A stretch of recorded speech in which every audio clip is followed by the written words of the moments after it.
علامہ اقبال نے اس الیکشن اور اس جمہوریت کے بارے میں کہا تھا کہ گریز از طرز جمہوری غلام پختہ ریشو کہ از مغز دو صد ہر فکر انسانی نمی آئے اس جمہوری طرز حکومت سے بچو کیونکہ اس کے ذریعے گدھے اور کھوتے آ کے اسمبلیوں میں بیٹھتے ہیں. یہ اقبال نے کہا. کہتا ہے کہ ان میں اہلیت نہیں دیکھی جاتی ہے, بندوق گنا کرتے ہیں, تولا نہیں کرتے, اہلیت نہیں دیکھی جاتی. تو یہ جو پبلک ریپرزنٹیٹیو انسٹیٹیوشن کا جو میں بتا رہا ہوں, یہ انتہائی ایک بہت عالیشان قسم کا آئیڈیا ہے. اس پہ باقاعدہ میری ریکویسٹ ہے سارے دانشوروں سے, پڑھے لکھے طبقے سے, کہ یہ ایک آؤٹ آف باکس کریٹو میں ایک سولوشن بتا رہا ہوں, اس پہ غور ہونا چاہے. اور الیکشن کا جو نظام ہے یہ پارٹی بازی ہے, یہ شخصیت پرستی ہے, یہ انسان پرستی ہے, یہ پارٹی پرستی ہے, یہ سب ختم ہوگا.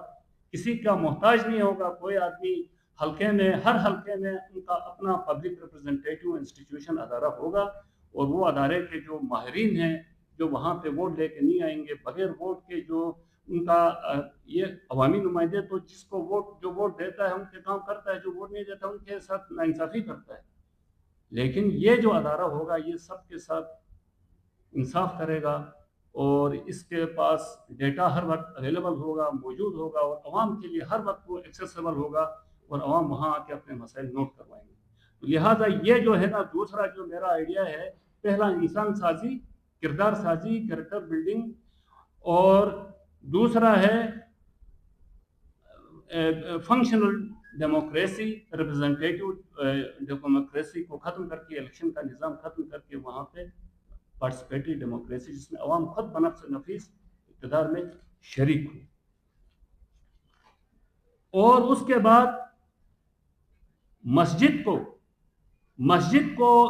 معاشرے کی اصلاح کا مرکز ہونا چاہیے. مسجد رسول پاک کے زمانے میں اللہ کے رسول نے اس مسجد سے لوگوں کے مسائل حل کیے تھے. لہٰذا مسجد میں بیٹھ کے دیوانی مقدمات حل ہو سکتے ہیں. مسجد کا جمعہ کا خطبہ پورے پاکستان کی مساجد سے ایک ہی تقریر ہو, کرپشن کے خلاف, ملاوٹ کے خلاف, ذخیرہ اندوزی کے خلاف, انسان پرستی, شخصیت پرستی کے خلاف. اور جس وقت یہ اخلاقی گراوٹ کے خلاف سال میں 52 جمعے آتے ہیں, ایک سال میں 52 ہفتے 52 جمعے آتے ہیں, اور 52 ٹاپکس اگر کور ہوں, تو یہی کرپشن کے خلاف اگر تقریر ہو پورے ملک میں, ایک ہی کرپشن کے خلاف تقریر ہو, ایک ہی تقریر ہو, اور وہی تقریر جتنے بھی آپ کے میڈیا ہاؤسز ہیں وہاں سے مطلب شام کو اس کے اوپر پروگرام ہونا چاہیے, کرپشن کے خلاف, ملاوٹ کے خلاف. اس طرح سے ایک انٹلیکچوئل اسالٹ, اس کو کہتے ہیں, انٹلیکچوئل اسالٹ لانچ کرنا چاہیں. اور اس کے علاوہ مسجد سے عدل انصاف کی تعلیمات, دیانت کے اوپر, صفائی کے اوپر ایک ہی اگر جمعے کا خطبہ ہو, تو اس سے بہت بڑا معاشرے میں تبدیلی آئے گی, انقلاب آئے گا. اچھا, اس کے علاوہ ابھی اگلا جو میرا آئیڈیا یہ ہے کہ پاکستان میں جتنے بھی ادارے ہیں, یہ جو صوبوں کا نظام ہے اس کو مطلب ختم کر کے صوبہ جو ہے نا, اس کو کہتے ہیں یہ ٹیریٹوریل گورننس ماڈل ہے, کہ مطلب ایک باؤنڈری, ایک ٹیریٹری کے اندر جو مختلف سبجیکٹس ہیں, ہیلتھ کا ایشو ہے, تعلیم کا ایشو ہے, اسی طرح آپ کے انفراسٹرکچر کے جو مسائل ہیں, بجلی کے, یہ سارے مسائل ایک صوبے کے اندر ایڈمنسٹریٹو اور مینجمنٹ کا ایک طریقہ بہت آؤٹ ڈیٹڈ اور پرانا نظام ہے. یہ جتنے بھی سبجیکٹس ہیں, ان سبجیکٹس کو سامنے رکھ کے پاکستان کے جتنے بھی ادارے ہیں ان کو انڈیپینڈنٹ خود مختار ادارے بنانا چاہیے.